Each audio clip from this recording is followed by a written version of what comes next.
As a young black man, I feel that I have an obligation to my race of people. Not to no other race or no other nationality, just to black people. Oh, shit, say it. Oh, welcome to the Mac, bitch. Welcome to the Mac, bitch. Welcome to the Mac, bitch. No. Welcome to the Mac, bitch. Welcome to the Mac, bitch. Welcome to the Mac, man.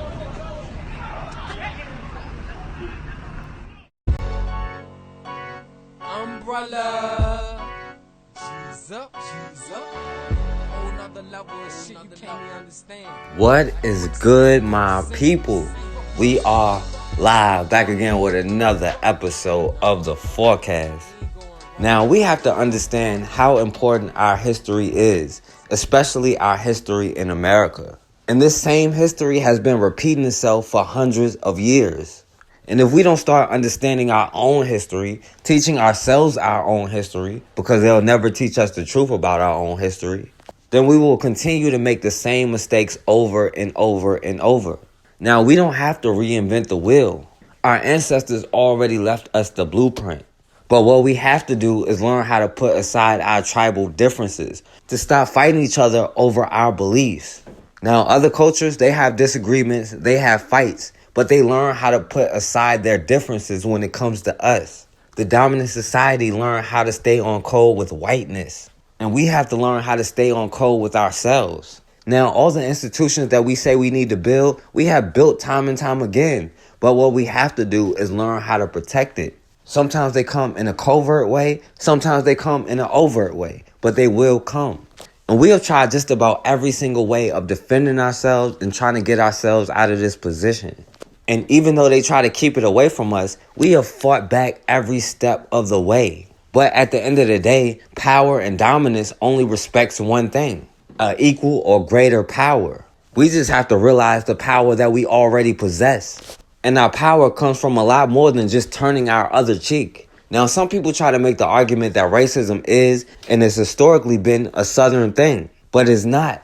It's not even just an American thing. Racism is a part of European culture, and it's a culture that can't be changed and needs to be destroyed. Back in 1966 in Chicago, Martin Luther King and other civil rights leaders tried to organize a movement known as the Chicago Open Housing Movement to challenge racial discrimination in the city. Now, even though Martin Luther King preached nonviolence, and today they try to push a Martin Luther King talking point down our throats, back in 1966, they treated him no different from Huey Newton. For 3 days, Martin Luther King tried to lead a nonviolent protest, but every day he was met by white resistance. They were throwing rocks at him, bottles, spitting on him, doing everything they can to keep him in their place. Even Martin Luther King got hit in the head with a rock during the marches. And during an interview, he said, "I've been in many protests all over the South, but he has never seen, even in Mississippi and Alabama, mobs of white people as hostile and hate-filled as he's seen in Chicago." And many people started questioning the nonviolent method. But Martin Luther King said he was going to keep going anyway. But in the middle of the movement, violence broke out after the Westside riots of 1966 started. Now, this riot started on a hot day when the police came to the black community and cut off all the fire hydrants, which people were using to stay cool. Now, many of the black residents got mad because the police only came to their neighborhood to cut off the fire hydrants. They didn't bother with the Italian neighborhood right next to them. They let them keep their fire hydrant on. So when the police shut down one fire hydrant, somebody else went and opened another one. That's when the young brother William Young tried to open the fire hydrant and he was chased by 2 cops. And he started shouting, "They're trying to kill me." So when the police grabbed him, a crowd of about 200 surrounded him and demanded the police let him go. And more cops had to come in and save those 2 cops and pull them out the crowd. But then some people started throwing rocks at the police. Now, the first night, everything was still relatively minor. Some people was just smashing windows and throwing rocks, but it was no major violence. The next day, the Chicago mayor called it a juvenile incident. But then later that day, the police came around and did the exact same thing. They came only to the black neighborhood and shut down the fire hydrants, which pissed off the black community. A crowd of about 200 young black people started fighting back with the police. Then they started looting stores, and the mayor called in about 400 cops. And then the police started arresting every black person that didn't go home. So in response, the black community, already fed up, started throwing bricks, bottles, and rocks at the police. Some people even threw Molotov cocktails and started setting fires. The police tried to march the streets to restore order, but some black people were sniping them from rooftops. And that night, it was so many shootouts between the black community and the police. On the second night alone, at least 20 people were arrested and so many people were injured. The newspapers called it a battle between Negroes and the police. And then the Chicago mayor tried to blame the rioting on Martin Luther King, because somehow it's always our fault for responding to the violence against us. Even a few times they acknowledge that they're wrong, we are still to blame because we shouldn't want to defend ourselves. And in response, Martin Luther King said that was dishonest. And those who make a peaceful revolution impossible will make a violent revolution inevitable. And then the third night of the riot was the most violent. And some people say there was more shooting on the streets than the Vietnam battlefield. About 100 cops got into a shootout with a group of protesters that was inside of an all-black apartment building. Now, most of the people who got in the shootout with the police managed to escape, but that night alone, close to 118 people were arrested. The crowd looted and burned down white-owned businesses because these businesses discriminated against them. They wouldn't hire them, and they charged them higher prices than they charged other people. So they destroyed the white businesses in their community. Some people threw Molotov cocktails. Now, the point was to replace their businesses with your own, like they did to us. They burnt our businesses down and put theirs in instead. We should have found a way to not let anybody else build their businesses in our communities. But by the end, hundreds of people were arrested and many people were shot, including 6 cops. The police claim a mysterious paramilitary group of Negroes were planning to start guerrilla warfare and had automatic weapons and explosives stashed throughout the city. And they arrested 21 members of this alleged group that they never even proved was real. But the Chicago Transit Authority had to shut down the trains because snipers were on rooftops shooting at random targets. The governor ended up sending in 1,500 National Guards to patrol a 140 block area in the west side of Chicago. And after it was over, at least 13 people were charged with treason. Because fighting for your own life or the life of your family or your community is treasonous to America for a black person, because the system in America has been created to destroy black people. So to go against that is treasonous. And somehow when they shed our blood, like they've been doing for hundreds of years, it's not treasonous. In fact, it's justified, no matter what we do. Because you don't have to commit an actual crime. Being black itself is the crime. In Aurora, Colorado, a young 23-year-old brother, Elijah Mcclain, died in police custody. Now let's try to find out exactly what happened to this brother, Elijah Mcclain.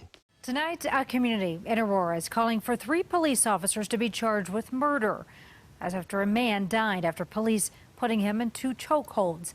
Elijah Mcclain walked home with groceries when someone reported him as suspicious because he was wearing a ski mask. Dylan Thomas covering the story for us in Aurora tonight. Dylan, the family says they watched the video of this arrest. Karen, they described it as both heartbreaking and cruel. Aurora police made them agree not to release or record any of that video when they had the opportunity to review it. They say they believe what they saw proved their son was murdered. He was a happy young man. He was always energetic. Described as loving and unique. Elijah Mcclain is a man who was never once arrested in his entire life. 23-year-old Elijah Mcclain's family now has to speak for him. In August, Mcclain was walking home from the store with groceries wearing a ski mask, which his family says was not unusual. A passerby called 911 saying Mcclain was acting odd. Elijah Mcclain had no weapon, and that's what the 911 caller said. Moments later, Aurora police contacted him. They slammed him up against the wall, they tackled him to the ground, and they continued to terrorize and torture him. Body cameras on 3 different officers dislodged, leaving only audio of the struggle. And we hear him begging, we hear him identifying himself, we hear him saying, "I've got my ID, please stop, you're hurting me, I can't breathe." Aurora police issued a statement saying Mcclain initially resisted arrest, something the family disputes. Police would not release video to the public at this time, but did let the family watch. It was difficult.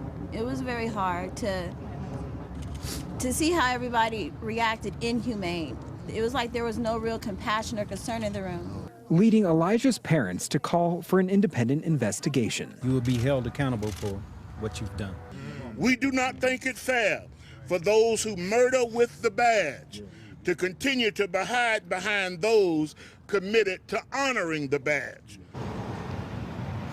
Now, we should note that the chokehold tactic used in this situation has been banned by many local agencies here in Colorado, but not in Aurora. Aurora police say they will not release the video until the investigation is complete. The family says their cousin is brain dead, and the cops' story just isn't adding up. They believe that police officers beat him that night. We asked Aurora PD about these allegations. The department says they don't have anything to say at this time. Questions tonight over how Elijah Mcclain ended up in this hospital bed. He has swelling in his face. He has swelling in his arms. He's unresponsive. Police say this all happened Saturday night on Billings Street near East Colfax Avenue, just east of Highway 225. A call came in about a suspicious person wearing a ski mask, waving his arms. Police say when they got there, they made contact with the suspect. He resisted, they struggled, and then took him into custody. That's when police say they called Aurora Fire for medical attention because of, quote, the level of physical force and his agitated state. Aurora Fire says they gave him a standard medication used to reduce agitation. While he was being transported to the hospital, he had a heart attack. Tonight, Elijah's family is demanding to know how the 24-year-old went from an athletic, energetic guy to this. He's been beaten. It's not he had a heart attack. He was beaten. You don't just have a heart attack and then you have all these bruises in your head. Now, this brother Elijah Mcclain never did anything wrong. He never broke any laws. The only thing he did was go buy something from the store. Now, this brother went into the store with a ski mask on, and the store employee didn't even call the police. This brother paid for his stuff and left. So then this random Hispanic dude, who probably would fit the description if somebody called the police on him, called 911 and said this brother Elijah Mcclain looked suspicious. He said he had on a ski mask and was waving his arms in the air. Now, this brother was simply walking down the street listening to music, and witnesses even saw him put his headphones in. And this brother may have been a little eccentric.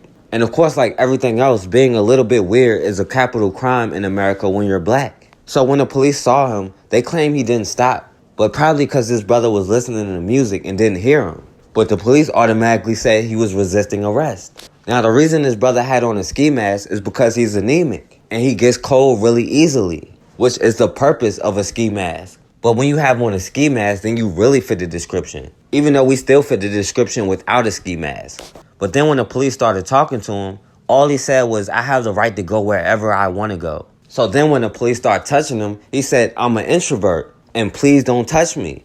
Because some people don't like strangers touching them, especially when they're grabbing them for no reason. All this brother said was, please respect my boundaries. Eventually, the three cops, Nathan Woodyard, Jason Rosenblatt, and Randy Rodema, threw this brother on the ground. And one of them even tried to claim this brother was reaching for his gun, even though they were all holding him down. And the whole time this brother Elijah Mcclain was screaming in pain and saying, I don't have a gun. I don't do that kind of thing. Trying to tell him he's not a criminal.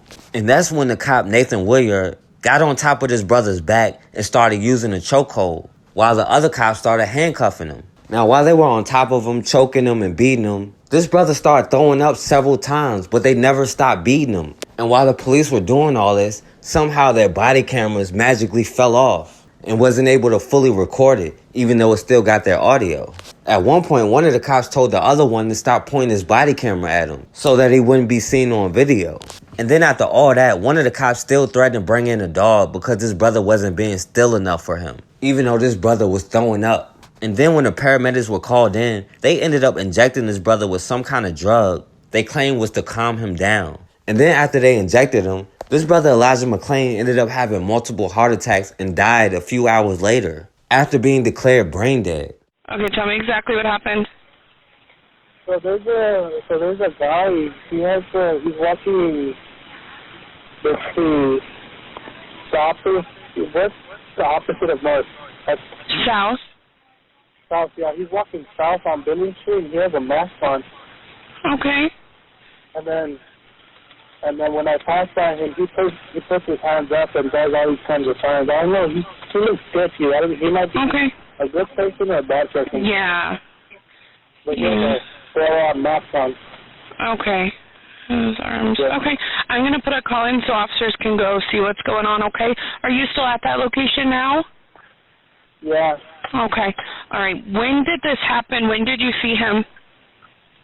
Right now, he's like, I just turned around and he's like putting his hands up. Okay. Don't approach him, okay? If you need to, just drive away. I don't want you to go near him. Were any weapons involved or mentioned? No. Okay. I already have a call in. Okay, I need to get his full description. What race is he? I think he's a black male. Okay. How old does he look? I know he's wearing a mask. I have no clue. Okay. What color's the mask, or what does it look like? Black. Black mask? He's like a gas station pedrestrian Colfax mask. Okay. Is it like a ski mask, or what type of mask is it? Yeah, like a ski mask. Moments before Aurora police scuffled with a man wearing a ski mask. He's now in the hospital on life support. Investigative reporter Lori Jane Gliha live in Aurora with the video you see only here on Fox 31. Lori Jane. Yeah, this is footage of Elijah Mcclain at the Shell gas station not long before his encounter with police and medical personnel over the weekend. And now his family is telling us he suffered another medical setback here at the hospital, and they say he's brain dead. It's like, you can't imagine Elijah not there anymore. Naomi Mcclain is trying to make peace with the fact that things will never be the same without her brother Elijah. We got a call from the hospital saying Elijah had another heart attack. According to them, Elijah's been dead since Saturday. The problem solvers have been asking tough questions since Elijah's struggle with Aurora police over the weekend landed him in the hospital. Medical crews administered a drug to calm him down after the scuffle. His heart later stopped. He was this jumping ball of energy, always there, always uplifting you, giving you gratitude, respect all the time. His motto was always with gratitude. The problem solvers obtained this surveillance video showing Elijah wearing a black ski mask the same night someone called police to say he seemed suspicious. That's his dressed down look. That's his, I'm gonna go running at night, I'm gonna go to a store really quick kind of look. His family says it was normal attire for the 23-year-old who often got cold when he would run. And the store clerk told us the mask didn't make her uncomfortable. She had seen it before. I wasn't nervous because I knew who he was. And when he came in, he wasn't threatening. You know, most people that come in with ski masks are going to be threatening. He was not threatening at all. He was telling everybody hello. He asked everybody how their day was, and he said goodbye. The clerk says another customer told Elijah he looked, quote, suspect. But she says Elijah laughed. And at the end of the video, he appears to give a little bow to the man behind him in line. It's his gratitude bow. He does that all the time. When he's talking to somebody, he'll be like, with gratitude, and then he'll bow to him. His sister Naomi Mcclain says Elijah was a peaceful man, and now she has so many new questions about how he ended up in such a rough situation. If he hadn't worn that mask, I think he could have lived, yeah. Definitely. Well, family members say that Elijah was a gentle soul, that he wasn't a loud person who went around banging on doors, that he went and bought stuff for people. Tonight, they set up all these candles and solar lights to honor his memory. It should not have escalated from a suspicious call to my son dying. LaWayne Mosley says he wants answers about why police forcefully confronted his son, Elijah Mcclain. In a news release, police say they received a call about a suspicious man wearing a ski mask, waving his arms. When they ordered him to stop, he kept walking. I know he was listening to music, and so does the clerk. The clerk said he put his headphones in after the conversation he had. Elijah's sister says he may not have heard police.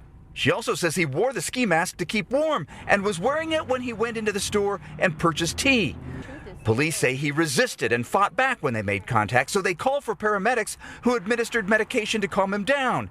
A short while later, he went into cardiac arrest and then died. I'm shocked, to be honest with you. I'm totally shocked because I love Aurora and I respect everybody doing their job. You know, I respect the police. I respect the people that were there that night, or I did before this happened. You know what I'm saying? It's like, I don't know who to trust anymore. I just wanted to thank everybody for coming out to remember Elijah's life. On Saturday night, family members gathered to honor the young man who they say had a sweet soul, gave generously to other people, and loved music.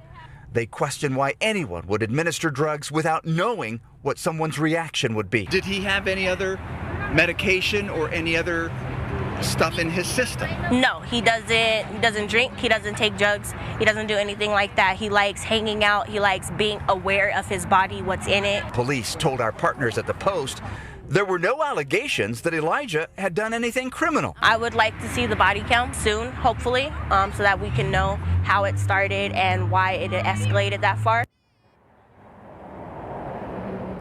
Family members want to know why police used so much force on and medicated a young man who apparently just looked suspicious to someone and who apparently hadn't committed any crime.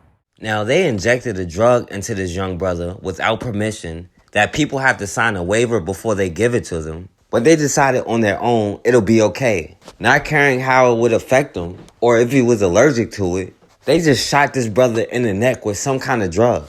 They didn't know this brother's medical history. They didn't know if he was already on medication or anything. And this brother hadn't even committed a crime or even been accused of committing a crime.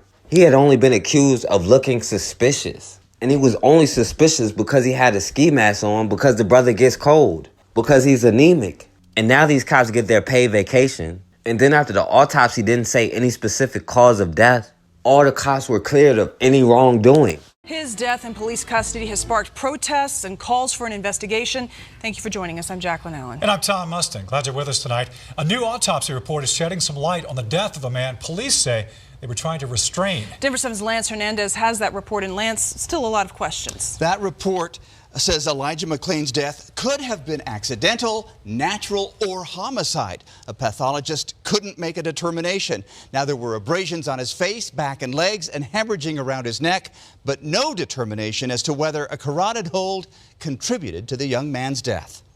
This report says 23-year-old Elijah Mcclain died of undetermined causes after police confronted him while he was walking home from a convenience store. A caller told police the man looked suspicious, that he was wearing a ski mask and waving his arms. Do police have a right to stop somebody who looks suspicious to somebody? You know, the police certainly could have stopped him and said, "Hey, sir, what are you up to?" Attorney Mari Newman says if police had done that, Mcclain would still be alive. The coroner's report states the decedent was violently struggling with officers who were attempting to restrain him. Most likely, the decedent's physical exertion contributed to death. It's unclear if the officers' actions contributed as well. The report also says it's unclear whether Mcclain aspirated vomit while restrained. We know that first responders administered a ketamine injection and that Mcclain later suffered a heart attack. There's absolutely no evidence that Elijah ever resisted. The officers involved were wearing cameras, but somehow those cameras became dislodged. Police haven't released the video yet, but Newman has seen it. One of the really troubling things about the video is that at some point, one of the officers lifts up the body camera of one of his colleagues, and the other officer says, "Hey, get that away, move that out of the way, dude." She sees that as tampering with evidence. We reached out to Aurora Police for comment. A spokesman suggested we contact the coroner. He also said the case is still active and that once it's completed, it will be presented to the district attorney's office for review. Newly released body camera video from Aurora Police is giving us new insight into the moments before Elijah Mcclain's August death. Now, someone called police to report Mcclain as a suspicious man wearing a ski mask and waving his hands. The 23-year-old was walking home from a convenience store. His family said he wore the ski mask because he was anemic and was often cold. Police stopped him while he was walking. They say he was resisting arrest, so they put him in a carotid control hold and he passed out. And then when paramedics arrived on scene, they chose to administer the sedative ketamine, something Aurora Fire says is standard protocol around our region. Stop. Stop. I have a right to stop you because you're being suspicious. To be no, you to be suspicious. Grab your gun, dude. Stop, dude. All right. Just drag it right behind his ear if he fights, all right? Now, Aurora Police insist they are not the ones who requested the use of ketamine. It was Aurora paramedics. Mcclain went into cardiac arrest on his way to the hospital. He died 6 days later. And according to an autopsy, the coroner could not determine how Mcclain died and wouldn't rule out homicide at the hands of Aurora PD, but added it may have been physical exertion. The attorney representing the Mcclain family says they were not aware of tonight's press conference and calls this surprise Friday night press conference another example of Aurora doing its best to keep Elijah's family and the community in the dark. Aurora police say the officers were put on leave and they are back on the job. The department is still looking into use of force in this case. So their coroners say they didn't know the cause of death. But the reason he's dead is because he came in contact with the police in the first place. The police are the cause of death. And they even tried to say physical exertion may have led to his death. But that's because he was getting beat up. And I'm pretty sure injecting him with some kind of drug without knowing its effects has something to do with his death. But all they can say is undetermined. And the police did everything they could from releasing the body camera footage, claiming that it fell off and it wouldn't really help anything. But anytime it just doesn't incriminate the police, they don't have any problem releasing the video. But instead, they blame his own death on him. And everybody trying to pass the blame on injecting the drug into his neck while he was already on the ground, not even moving. And of course, no one was fired. These cops got their paid vacation, and everybody is right back on their job doing what they were doing. And here is another young black male killed because they look suspicious for walking home from the store from buying something to drink. But this will continue as long as we allow it to continue, until we understand that we are all we got and we don't have any other choice. We shouldn't be afraid of doing something. We should be afraid of not doing something because they're already spilling our blood. And until we get on code, they're going to continue to do so. And at the end of the day, we are all we got. And until we stop it, then it's not going to stop.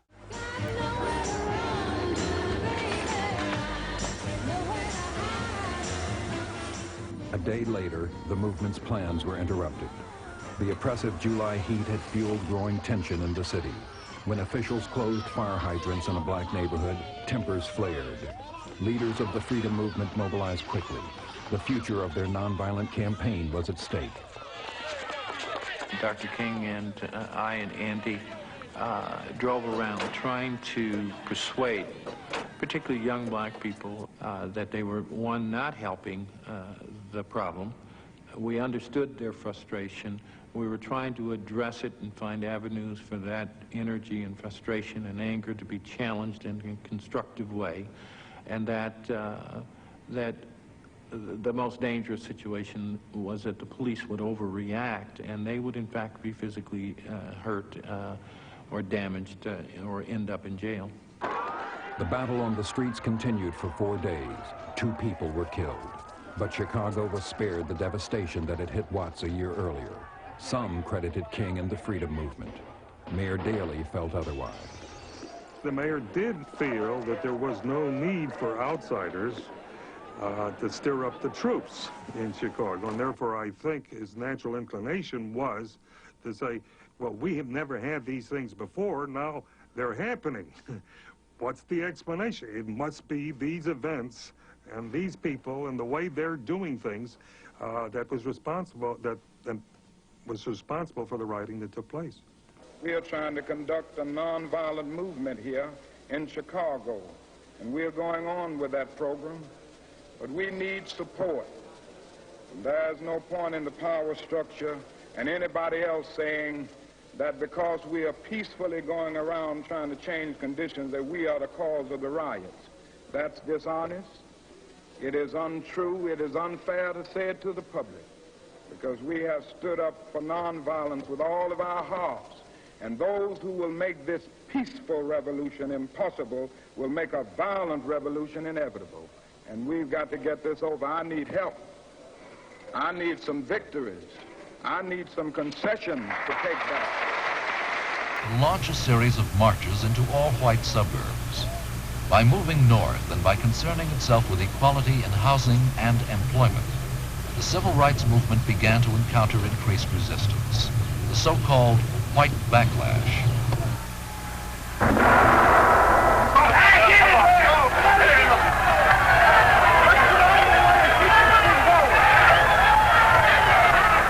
During these marches, King and other demonstrators were struck by bricks and bottles.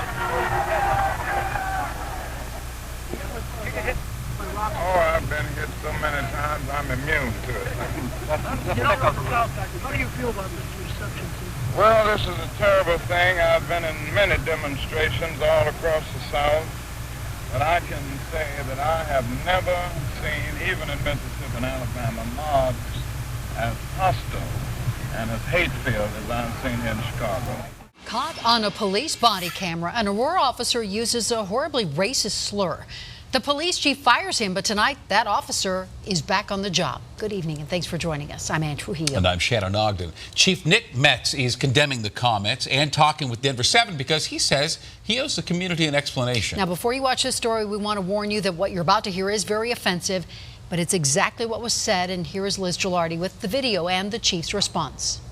I reviewed the video. To say I was shocked was an understatement. You got a cop with him. Body camera video shows two Aurora police officers as they responded to a pursuit and officer-involved shooting. The suspect's car pinned between two vehicles. Warning, what you're about to hear is a highly offensive conversation between them. We got the Alabama porch monkeys all contained. Then the camera goes dark. Number one, they have a absolute right to be outraged. Aurora Police Chief Nick Metz is sitting down with us to explain what he did next when he found out about the video. He took the officer, Lieutenant Charles DeShazer, off the street, and after an internal investigation, the chief fired him. Now he's back on the job. I respect their decision. But doesn't mean I have to agree with it. The officer made an appeal to get his job back. The city's Civil Service Commission reviewed the case, reinstated, and demoted him to a sergeant. And many are not happy about the decision of his return because they also recognize that basically he's made their job harder. The actions of this officer. The mayor of Aurora is backing the chief tonight and says the decision to fire the officer was the right one. I wholly support Chief Metz's decision. The Aurora chapter of the NAACP says the statement made in that body camera footage erodes trust. In regards to him being reinstated, I'm not happy with that. Because if this person is out there patrolling, and if his first thought was to see a group of people and say, porch monkey, what is he going to do when he has to stop someone? The officer is back at work, but he will not be in a supervisor role or have any interactions with the public. Still, the chief says how officers behave on and off camera can ruin credibility. I think the damage that's been done to the department, the damage that's been done to the relation that will likely happen between the department and the community is huge. It's so weird. You've never seen natural black hair. No, it's just so it grows like this. Oh no.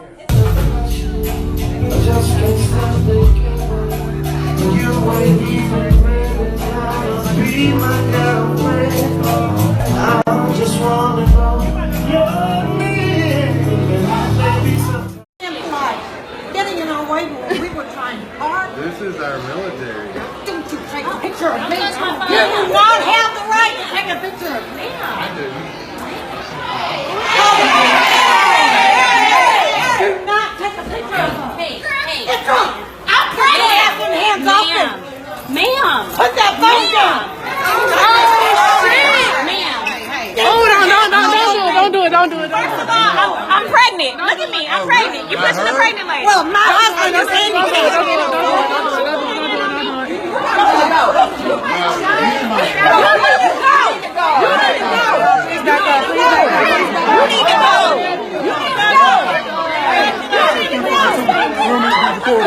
Hey, you don't need to record.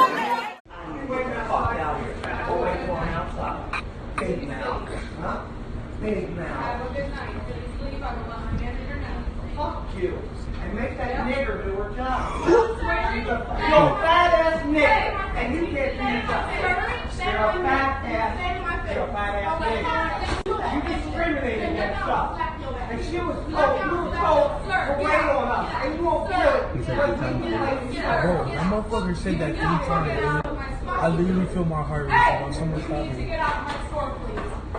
Please, somebody stop me. No one's stopping that. My heart is racing. I have it all video recorded, cut bases. And you know what? I'm all charged with discriminating. Oh, hey! Now you go mind your business or you go outside. The report confirms what we said.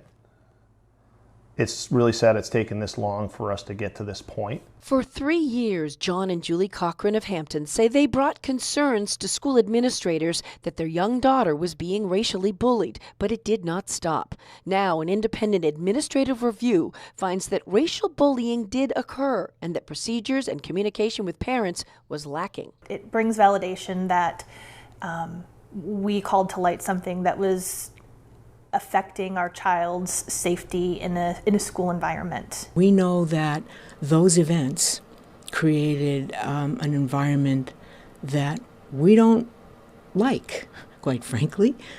We don't tolerate it, but it did come into our schools. The report was commissioned by the district. It was really important for us to understand the process, what happened in terms of our responses, our administrative responses to the allegations of racial bullying. Among its recommendations, a more racially diverse faculty, expanding sensitivity and diversity training, bullying reporting forms, and working with principals on communication. Meantime, the Cochrans say their daughter is thriving at a new school. We're in a position we want to prevent other children from going through the same situation. As a family, we need to make sure that we see this through in terms of understanding that we need some recourse here.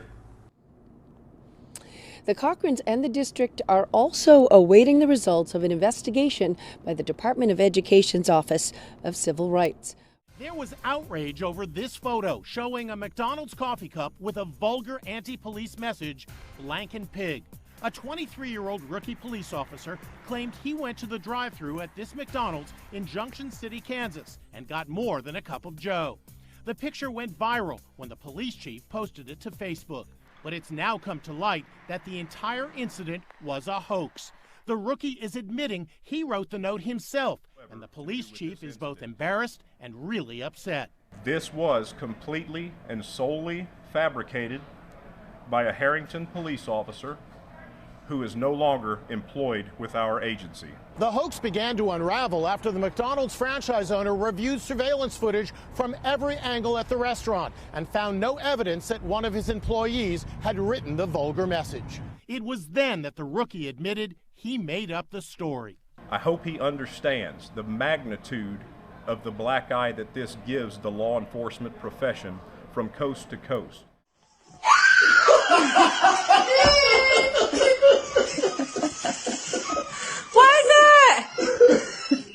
What is that? That's a nice doll.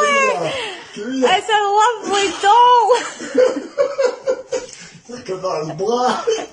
Knock your ass out. Take that fake fucking diamond out your mouth and get some real Step your game up, white trash. You want some money, that crackhead hoe. Get the fuck Step your game up. I didn't even call the police. They don't give a fuck, hoe. I ain't calling no police, bitch. Call the police. Weak ass bitch. Dude, I'm gonna fucking call the police. I know you After are. you would call the police. I beat your motherfucking ass. You do not know where I'm Talking coming about, from. are you serious? 75 cent white trash? You ain't got 75 cent. Broke ass hoe. Bitch, I don't give a fuck about that bitch word. Shut the fuck up. You ain't talking about shit. I don't give a fuck about that. I don't give a fuck about that. Drunk ass hoe. You just better. I'm not drunk, bro. I didn't even fucking. Don't never touch me, You hoe. fucking touch me, bro. I will. You don't never touch me, hoe. I'm not playing with you. You fucking. Let me get this. Let me get this so I can go. I'm not playing with you, hoe. Stop playing Do with not you. fucking touch me, bro. Do not fucking touch me, bro. Don't never touch me, hoe. You mean to tell me I just did all that work? You didn't work but 3 hours. Right. I just did all that work, and how much you gonna give me? 10? $10? Yeah. $10? Well, what's wrong with you? $10? Get out. I'm about to slap the shit out of you. $10? $10? Bitch ass nigga. Fuck ass nigga. Fuck ass nigga. Puss ass nigga.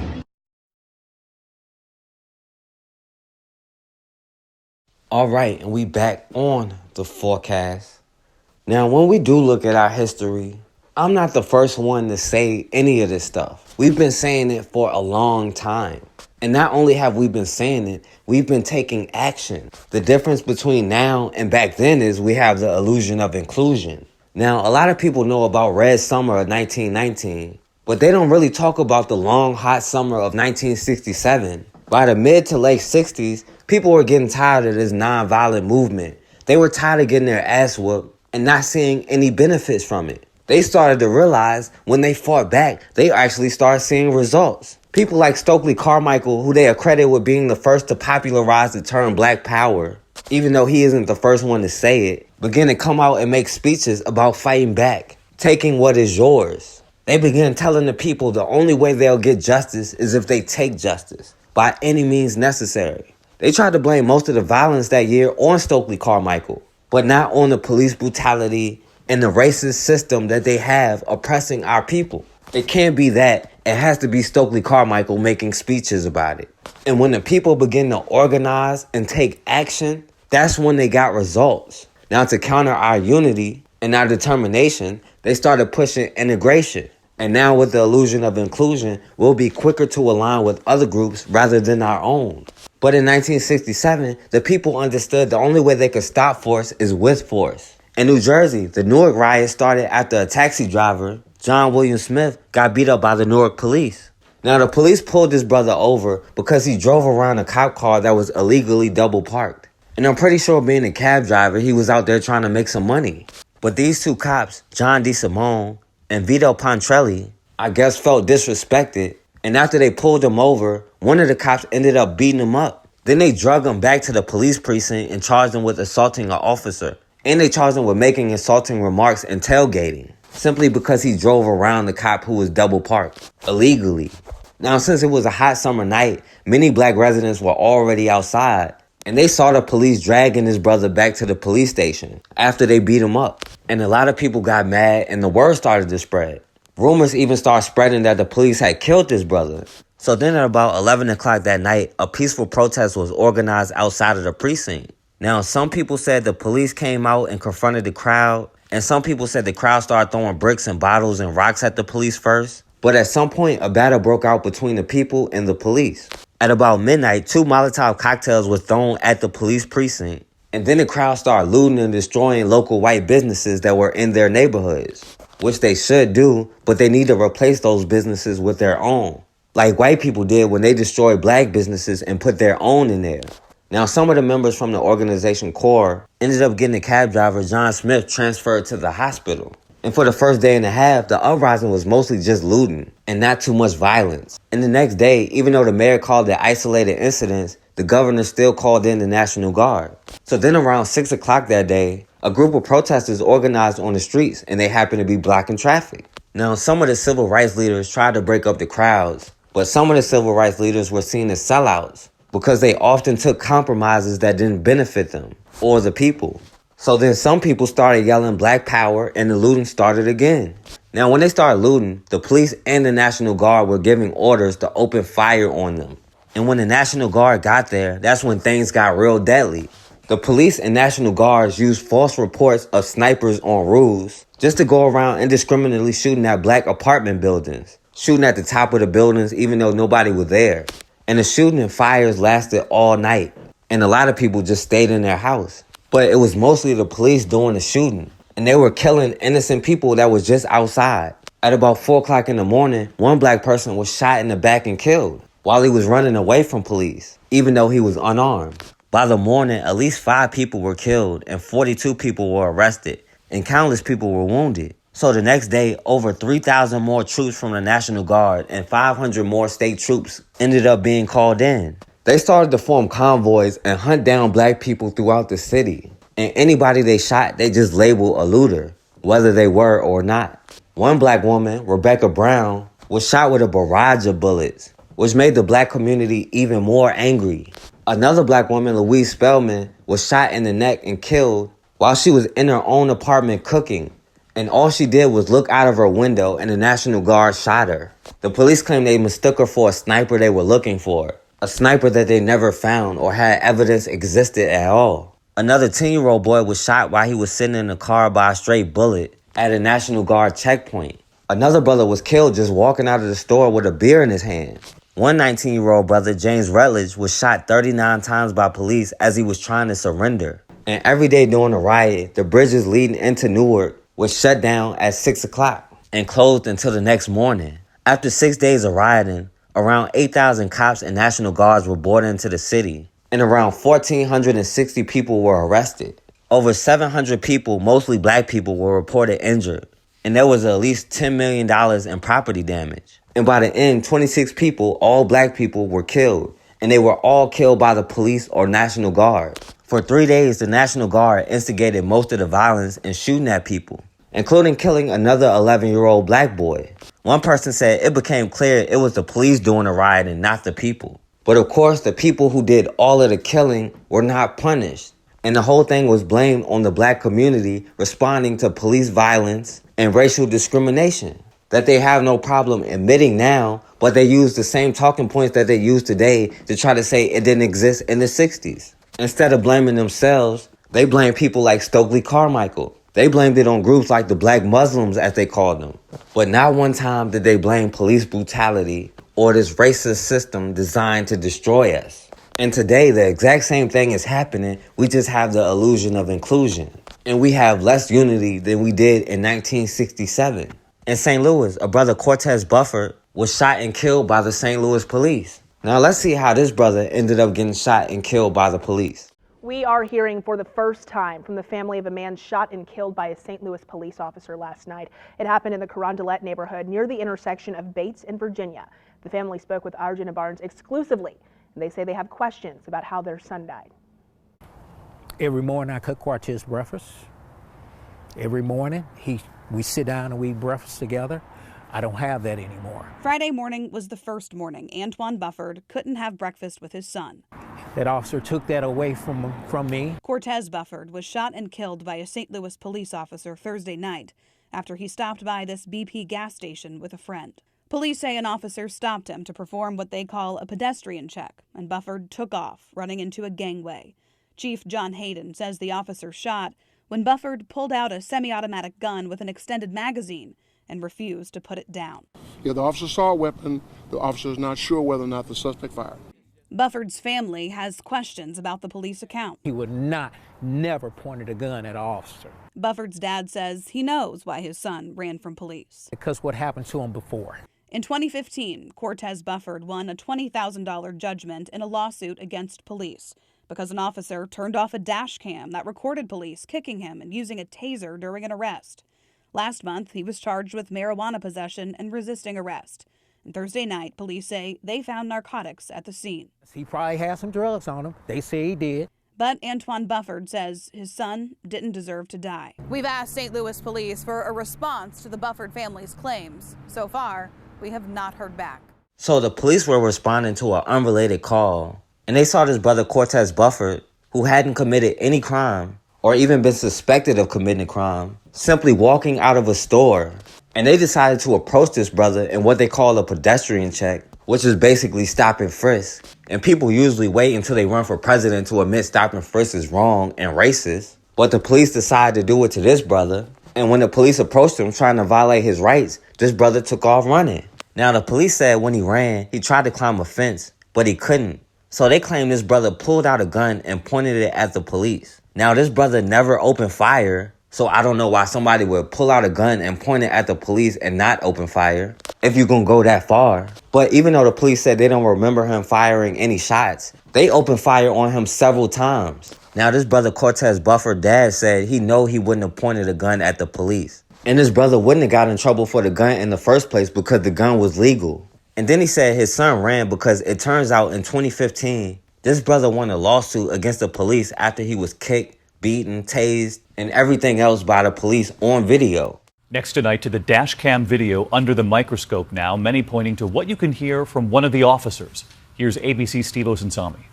Watch as a group of St. Louis police drag a young man from his car during an arrest, and then later one of them walks back to the camera and turns it off. Everybody hold up. We're red right now, so if you guys are worried about cameras, just wait. Red is police slang for a rolling camera, and just like that, the video ends. It's only coming to light tonight because the suspect in the car is suing police. The police were responding to reports of gunfire, and 18-year-old Cortez Bufford was refusing to get out of the car. He's kicked and shot twice with a stun gun. Bufford's lawyers are suing for an unspecified amount, alleging excessive force. The officer turning off the camera says, number one, that she knew what they were doing instinctively was not right. The video was recorded April 10th, months before the police shooting death of Michael Brown in Ferguson. Bufford's attorneys say authorities were worried this would add fuel to the fire in the streets and asked them to sit on the pictures. Tonight, the city says the officer who turned off the dash cam is being disciplined, but tell us this is no way excessive force, arguing that Bufford was punching and kicking the police and repeatedly reaching for his gun. Police say they found a semi-automatic, ammunition, and marijuana during the struggle. Despite that, they dropped all charges. So back then, the police were responding to an unrelated call again and ended up beating this brother up, even though, again, he wasn't suspected of committing any crime. But they pulled him out of his car, they beat him, they tased him, and then when one of the cops realized they were on camera, they said, hold on, let me turn the camera off real quick before we go back to beating him up. And this brother ended up winning $20,000 in a lawsuit. And then the same thing they said he did this time, they said he did then. But back then they dropped the charges. Because I don't know how he was still reaching for his gun when there's about 10 cops beating him up. But they want to constantly bring up a history of small marijuana possession. And I guess drug take-back day doesn't apply for him. And even though they accused him of the same exact thing years ago, not only did they drop the charges, but this brother won a lawsuit. But this time, now that he's dead, it's completely justified. And most likely the only reason this brother ran in the first place was because the police was still harassing him after he got him put on blast. And this time, this brother didn't live to tell the story. Even though they're supposed to be investigating, they're still protecting these cops, not releasing their name, and they're going to stay on code and make sure they are protected. Meanwhile, when we're just walking from the store or just doing something minding our business, we are in danger. And somebody can approach us at any time and accuse us of being suspicious. And then if they kill us, they'll find a way to justify it. But if you say something about it, then it's a problem. And it doesn't even matter if you were actually accused of a crime or not.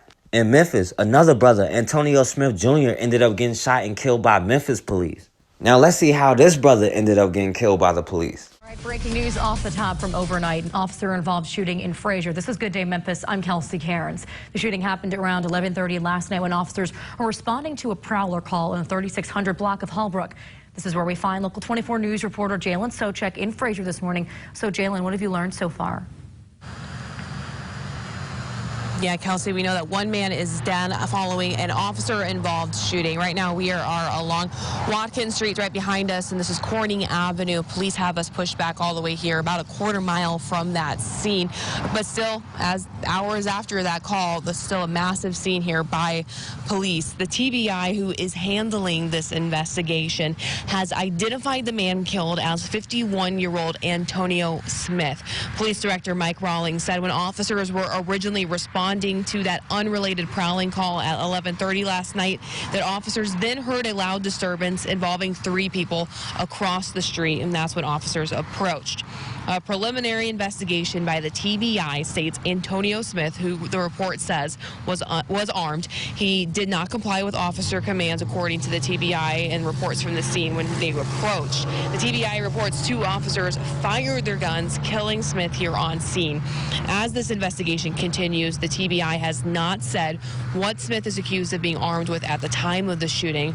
No officers were also injured during that exchange. Officer-involved shooting is always a very volatile, potentially a volatile scene, but we have tried to make sure we contain scenes and maintain the scene for TBI. And why Director Rawlings is talking about a potentially volatile scene, you can see there, they do have guardrails blocking off all of Corning Avenue, kind of barricading them from this scene. This location is about 2 miles from the deadly shooting involving U.S. Marshals earlier this summer back in June. That was the fatal shooting of Brandon Weber. Of course, that led to unrest and riots about how officers responded in that shooting back in June as well, right here in the Fraser neighborhood. Now, again, the police on an unrelated call about a prowler. The police ended up hearing 3 people talking loud. So then the police said when they approached them, I guess for talking loud, one of them had a weapon. Now, most likely it wasn't a gun because they would have said he had a gun. But they're going out of the way not to be clear about what kind of weapon he had. That man could have had a switch or a branch in his hand, and they call it a weapon. But the police said whatever weapon he had, he didn't drop it fast enough, and he wasn't complying. So 2 cops ended up shooting his brother. Now, the police didn't even say this brother was coming at him with a weapon, like they always try to say, which means he probably wasn't even trying to come at him with a weapon. But they are unclear about whatever happened. But at the end of the day, they still got their paid vacation, and the police are still going to protect them, even though they're supposed to be investigating. But they're going to go out of their way to cape for this cop, not even bringing up his name, while they're going to try to bring out whatever history this brother had. But this same thing happens over and over and over. And it's going to continue to happen until we get rid of the illusion of inclusion. You can't change a system designed to destroy us from inside. That system has to be destroyed. You can't take out the root of something and not expect to destroy the whole thing. But no matter how much you think they're on your side, they're not going to destroy a system designed to protect them above everybody else, even if they are getting exploited by the same system. At the end of the day, they know that system benefits them more than anybody else. And that system hurts us more than anybody else. And nobody else is going to destroy that system but us. That's why even when we're not at our strongest, we are still the #1 threat. Because they understand when we get unified, then the system is destroyed. Black unity is the Black Messiah. And they can't stop it because it's not an individual, it's an energy. All we have to do is realize that we are all we got. And when we are ready to destroy it, then we will do what we have to do. Those who remember 1967 as the Summer of Love may have forgotten what happened that year in cities like Newark, New Jersey. We will not tolerate violence. We're going to crush violence in this city. For nearly a week, residents clashed with police after a cab driver named John Smith was beaten by officers of the 4th Precinct. They started dragging me through the streets, and this evidently incensed the people of the community. Things were such in those early hours of the riot that Governor Hughes brought in the National Guard and the state police to quell the violence of the first riot. When those troops and troopers were brought in, then we enter the so-called second riot, which had all the markings of a riot by law enforcement officers. And that is the riot that took the greatest human toll. That's when people started losing their lives, and that's when the riot became a national spectacle of violence and mayhem and sadness and destruction. But when the governor rushed in with the state police, they pretty much assumed full control. Not pretty much. They assumed full control and let us know in no uncertain terms they were running a show. And he called the National Guard. And the decision was to, not to contain, but to crush the disturbance. This gave license to everybody, including the Newark police, and they went on to crush it in quite a tragic manner. So the second night was the issue. I got to the corner of Springfield and Hunterton. Police cars, state troopers, all these other cars would then pull up to that intersection, and as they'd get a call, the first one would go out, the next one would go out.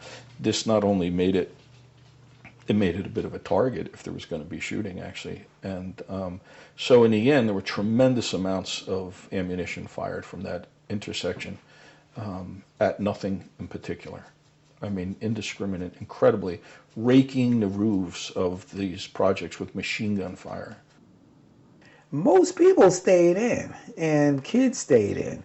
Because when I talked to friends of mine and stuff, and they didn't go out. My cousins, they didn't. I think 1 or 2 may have snuck out. But you slept on the floor, you heard all the gunfire. The gunfire was merciful. And you watch in the background, you can see fires burning everywhere. The funny thing about the military is you have one common interest, which is you don't like it. So you have jokes about it, you fool. You start to think you're part of a fraternity, a group, guys you know, guys you have something in common with, and then you get to a place like this and you see somebody ends up shooting at an 11-year-old kid and almost kills me, and when I go down and confront him, he says, "We were told to shoot looters." And I say, It's an 11-year-old kid. He's a shoplifter yesterday. Today it's a what is it, a capital crime today? He had cigarettes, and his answer was, well, we were told to shoot looters, he kept saying. And I said, who told you? Nobody told me. I've been with you most of the time. He's like, well, that's what I heard. I'm like, so we're now one step removed. I heard we're supposed to shoot looters. He's an 11-year-old kid, and eventually someone shot and killed an 11-year-old kid, a guardsman. And he kept questioning me like, why couldn't I get it?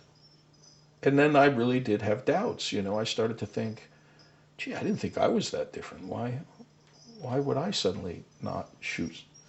Around Wednesday or Thursday, it was very clear that the police were rioting and not the people. And the 26 people who were killed were all killed by policemen. So we had to tell that story. What happened? James Rutledge was shot 39 times, and he was in a bar. The bar is still there, just under different ownership. He and another guy, this is the story that the witness told me. They went into a bar which had been previously looted over on Bergen Street in the South Ward. And because they thought they could get something still there, I guess. I don't know why you go into a bar that's already been looted, but they did. And while they were in there, the police must have seen them. So the state cops came in. The witness hid behind the broken down bar on top of all the glass. He hid behind all of that. But Rutledge, thinking that he was really just innocent, because he hadn't done anything, all he was doing was in there, he hadn't stolen anything, he stood up. And the police just took their time and executed him. They shot him 39 times. In the end, when you look back over 40 years, you wonder the price that was paid was very heavy. City of McKinney is moving forward with the recall of a controversial city council member. Lashadian Shimwell says he's ready to fight it. Fox 4's Allison Harris in McKinney tonight. Allison. Clarice, there are a lot of people tonight who said that, yes, there need to be productive conversations about racism and police brutality, but there were also people who say that this councilman, Lashadian Shimwell, went about this the wrong way and caused a lot of damage to the city because of it, and even more division. Tonight, his petition against him was certified. He says he's not going to resign and that he has retained an attorney to fight this. McKinney City Council started the meeting that would determine Councilman Lashadian Shimwell's future with the city with a passionate public. One of the councilman's supporters comparing his activism, declaring a black state of emergency, to former NFL quarterback Colin Kaepernick taking a knee. You are our personal Colin Kaepernick. I honor you, brother. And for you, baby, I'll take that knee. All right. Thank you. His detractors were emphatic about the damage they believe he's done to the city with his words, relating McKinney to the Jim Crow South, accusing police of racial profiling, and stating black people are not safe in DFW. But I do not support telling these officers that they're conspiring to kill people. That's what this is about, and that's only what this is about, and he knows it. Before long, there was shouting. All lives matter. Hold on! The actions that led to this night, with more than 3,000 McKinney residents signing a petition for a recall election, began in 2018 when Shimwell was arrested for refusing to sign a speeding ticket and claimed he was racially profiled. Police body camera recorded him asking the officer if he knows who he is, threatening the officer by telling him that he would call the chief. Shimwell was arrested months later for felony domestic abuse. A Collin County grand jury later cleared him of that charge. Most recently, after the police shooting death of unarmed 28-year-old Tatiana Jefferson in Fort Worth, Shimwell called for that black state of emergency, warning black people to avoid North Texas. And it's actually a pattern of behavior that has been reoccurring. The mayor, mayor pro tem, and 2 council members are among those who signed the petition. We want to move forward. The citizens have spoken. The petition was filed. The petition was signed. Shemwell spoke at the end of the meeting, saying that the actions of some were embarrassing. I say that I am embarrassed and humiliated, not for myself, but for the display that I've seen, because I'm not against police, but I am against police brutality. I'm going to fight with every breath in my body, and I'll see you in court. How could it be otherwise? Remember, this is a zoology class, so evolution is taught. The parents of 4 black high school students are filing a federal lawsuit against the Longwood School District in Suffolk County after a science teacher created a slideshow that included a picture of a gorilla with an image of the 4 teens with a monkey see, monkey do caption. I didn't know that they were going to put it in that perspective and show us compare us to monkeys. The teacher took the pictures at the Bronx Zoo during an advanced zoology course field trip. Just before December break, he presented it in a PowerPoint to his classes. The 4 students say they were humiliated when they saw themselves. I said they had us like slaves. I posted it on my Snapchat on social media, and he asked me to take it down. He says he was threatened and pressured by administrators to delete the video or face suspension. This is institutionalized racial superiority. Us African Americans been through this already, and it's coming back again about us being compared to monkeys. I don't think we should be compared to any animal. Longwood administrators say the zoo field trip and slideshow have been going on for the past decade, and that students of all races have been asked to pose for the monkey see photos, something the district is now calling culturally insensitive. The teacher was defended as a good man who made an honest mistake with no malice intended. We are going to be asking for at least $12 million. My temperature went, my hair on the back of my neck stood up. I was like, are you kidding me? This is an educator? The parents said they were shown slideshows this week of years past and noticed another troubling photo. The line caption, it was a picture of a lion, then it was 3 black young ladies, and then it said, not all animals are cute. School officials and the teacher hope to meet with the parents and students. The 4 teens have been encouraged not to return to science class since the incident. The video has been played thousands of times and seen by many students on campus, including Rachel Jackson, the president of the Black Students Union.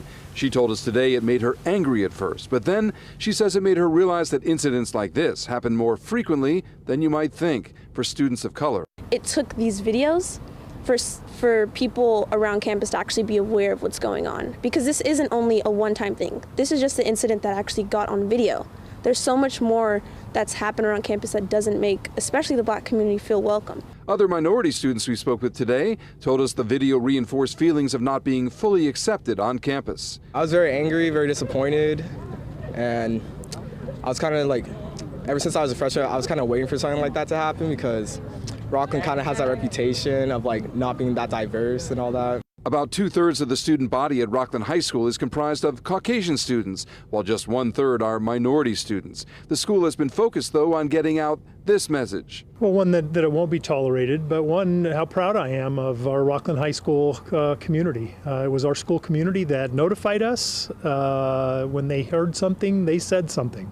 The school has also notified parents of the incident and is holding a unity rally here on campus tomorrow to generate school spirit at a time when many students feel divided, not united.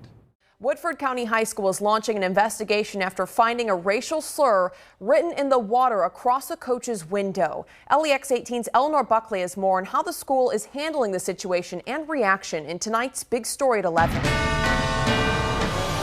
We don't play the hate game. It's all love and peace here. Unfortunately, that wasn't the case at Woodford County High School on Friday night. The girls' basketball team hosted Grant County. But it's what happened after the game that still has people talking. To go out to your car and see a racial slur on your car, that's unacceptable. The racial slur was written in the moisture on Coach Eric Daniels' window.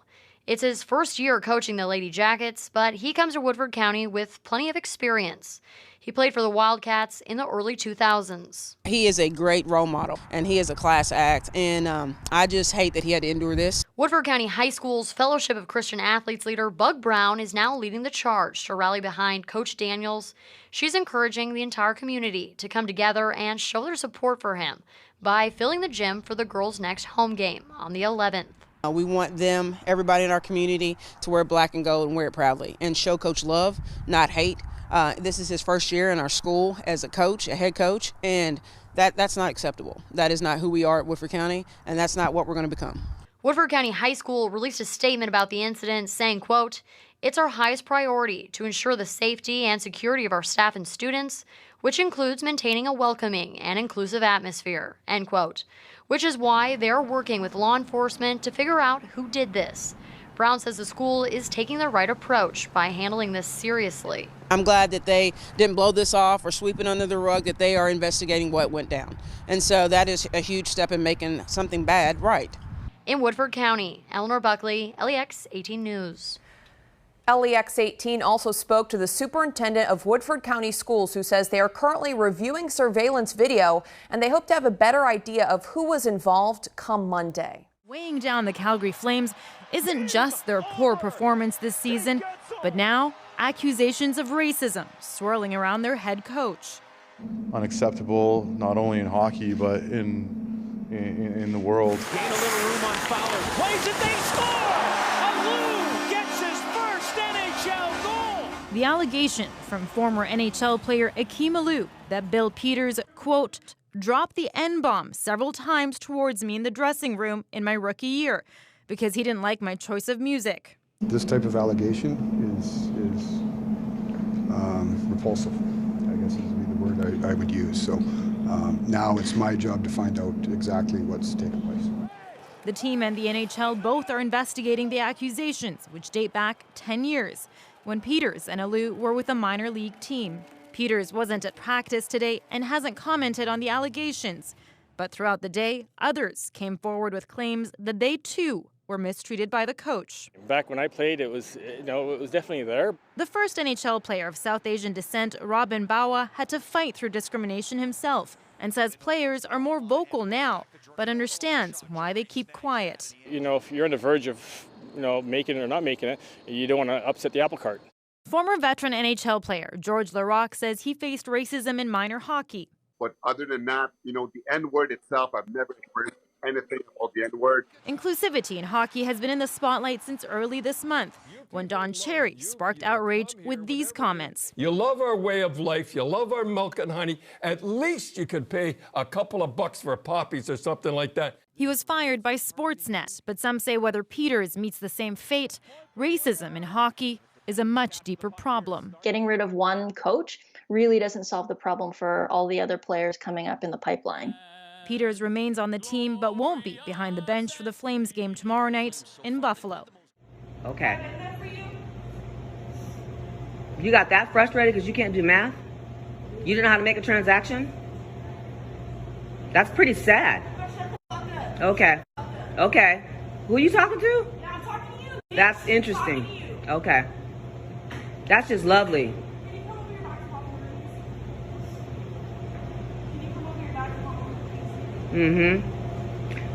Please do, because they need to be escorting you off of here. Because you just threatened me, and if you keep on talking, and have the police here, I will file charges on you. I am a 46-year-old woman you have just threatened. Okay? Okay, there's nothing disrespectful about me. The fact is, you can't handle someone who's not disrespectful because you are ratchet. No, you damn right I'm recording you because you need to be fired the way you just spoke to me. Okay? What you really need is to be disciplined. I'm sorry somebody spared the rod on you. You needed some pop-pops. You are extremely disrespectful, young lady. Okay? You should care because you need a job. You can barely count. Excuse me? You about to do what to me? I wish you would come over here. I wish you would come on this overside. Okay? You don't speak to me like that, young lady. I'm sorry. Girl, somebody spared the rod on you. You needed a pop-pop. Talk to a 46-year-old woman like that. She can't do math, and she got frustrated. Oh, thank you. My birthday was New Year's. Thank you very much. No, see her. Come in here. She's calling me a bunch of bitches. Talking about calling security. I got her that. She's gonna come on the other side of the table and me up. I said, I wish you would. You need a pop-pop. I got 10 kids. Somebody, yeah. You trifling hoe, bitch. You had your ass beat up and down the fucking block. What's your name? What's your name? What's your name? What's your name? I got so funny, you sweetheart. What's your name? I'll have my people pull up right now and beat your ass. I'm waiting. All right, what's up? All right, what's up? I'm waiting on you. All right, what's up, Jerry? All of them. Want you? Tell them back waiting right here for them. You ain't shit. All right, bro. Bye. What do you want? What do you want? I ain't leaving. Let me call the niggas. I'm gonna man this shit out. See what I'm saying? Let me call my brother. She just called you she just called you a nigger. She just called you a nigger and you just walked in the door. Straight up. I don't even know this woman. No one called you a nigger. I said nigger. Oh, that's so much better. You call a grown man. What's up? What you gonna do, bitch? Bitch, you ain't shit, nigga. You're a grown ass nigga trying to get out of little ass bitch. You sleep first, bitch. I'm right here in your face. What's up? I'm right here in your face. You regret that shit. You will regret that shit. Know that shit in your heart. Know that shit in your face. Bro, bitch. You fucking guys trying to argue with a little ass girl, bitch. Now you little girl. I'm about to help you. I'm gonna call for you. Bitch, let you laugh at me, nigga. Like, you find this amusing? Fucking knock ass bitch.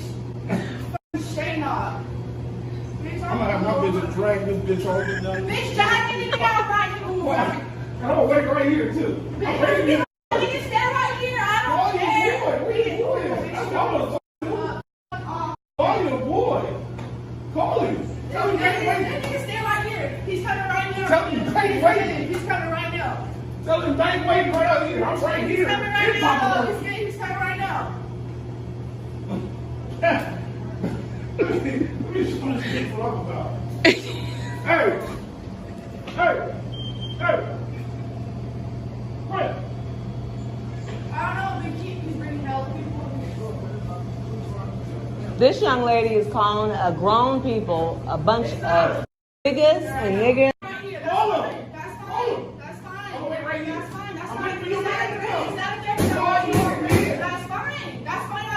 You said you was calling him. I'm waiting. Don't ask me.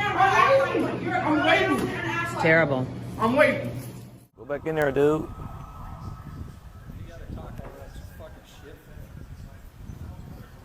Nobody likes listening to it. Don't walk up on me, man. Don't walk up on me, man.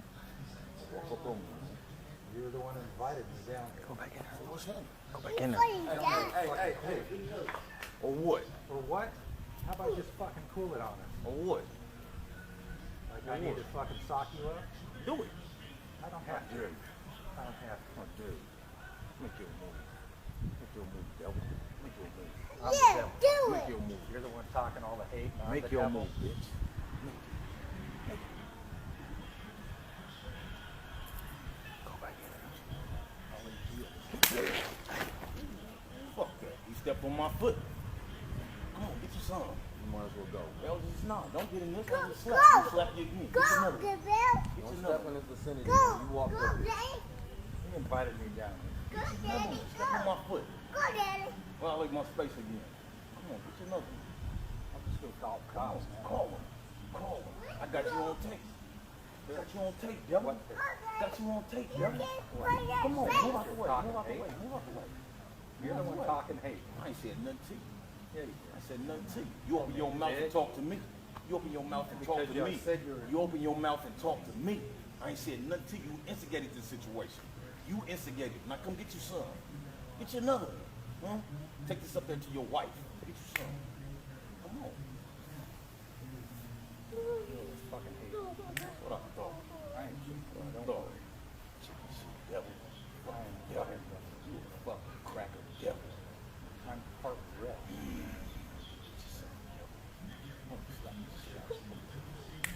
Slave. I never practiced slavery. It's on tape. You see it. You see it. Black man, God. Easy. I turn my back on the devil. The devil can't do nothing to me. Except you understand? Cops for assault. You assaulted me. It's on tape. It's on tape. You came and stepped on my foot. Straight up. Violation of space. It's on tape. You came and stepped on my foot. I met you with equal aggression. It's not against the law. That's not against the law. You a big man. You about 300 pounds. I got to go to the hospital. My foot hurt. Let's go. You're one black man who went to a good essentially white high school in the city of New York. That's you correct. obviously have had a good education. A good many of the people who work with you here in SNCC can say the same thing. And we're saying that... And you're a black man who came from a New York ghetto. And we're saying that there's a system that allows for 1 or 2 black people to get out. And that's the rationale for keeping other black people down. And it has nothing to do with the unwillingness or inability of the Negro to help himself and to work hard. That's the rationale, that the reason why black people aren't this is because they're lazy, unambitious, stupid, have rhythm, and they eat watermelon. You call on the black man to refuse to respond to his draft call. That is correct. And we will continue to do so while there's breath in our bodies. Do you really believe that the military policies of the United States are designed to exterminate the black man, as you've said?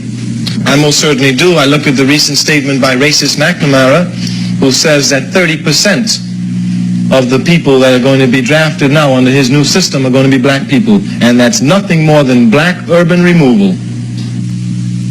The white liberal who supported civil rights for so long with time and effort and money, what is your feeling about him? I think that there's no reason why they should stop supporting the movement now. I certainly feel that if they're genuinely interested in black people, and since black people have charted a course, they believe in that program, they will continue to give to it. They need more white people to civilize whites. They need them to civilize the savages in Cicero, who throw rocks and bricks at a peaceful and lovable black man like Dr. Martin Luther King, who would not even hurt a fly. But that's very important, because our uncles and our fathers and our older brothers died in World War I fighting Nazism to protect the Poles, and those same Poles turn around and throw rocks and bricks at us after we died to save their lives. And people talk about we are savages.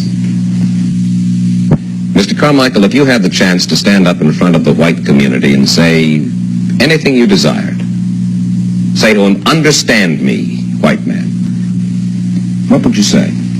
I would say, understand yourself, white man, that the white man's burden should not have been preached in Africa, but it should have been preached among you.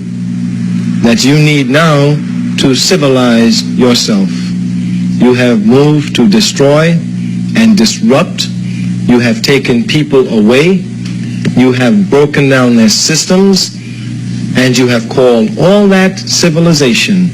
And we who have suffered at this are now saying to you, you are the killers of the dreams.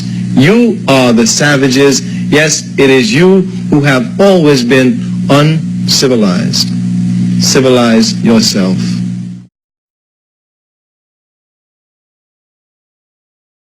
All right, and we back on the forecast. And I want to say RP to the brother Elijah Mcclain, to the brother Cortez Bufford, and to the brother Antonio Smith Jr., and all our people who have faced injustice. And we have to realize we are the only thing standing between us and injustice. If people know that coming into our community and harming one of us comes with consequences, then they're going to think twice. But we can't be afraid to stand up for ourselves. We are living in a country that bases its whole principles on self-defense. But we're scared to defend ourselves. And all of that stuff goes out the window when it comes to us. But we have to value ourselves enough to want to protect ourselves, to want to protect our children and set them up with the best possible future that they could have. That should be enough to make us want to put aside our tribal differences and do what we have to do to get to where we need to be. And we have to understand they will do whatever they have to do to try to keep us in our place. But we have to be willing to stand up and do whatever we have to do to get out of this position. And we have to have faith and trust in each other. And we have to understand that when we are prepared and when we are ready, they cannot stop us. And once we are prepared to leave whatever differences and beliefs at the door for the sake of ourselves, for our children, for our elderly, for our women, for our brothers, then the system will be destroyed. Now, don't forget to like, share, and subscribe. And as always, man, we have got to start standing for something, or we're going to keep falling for anything.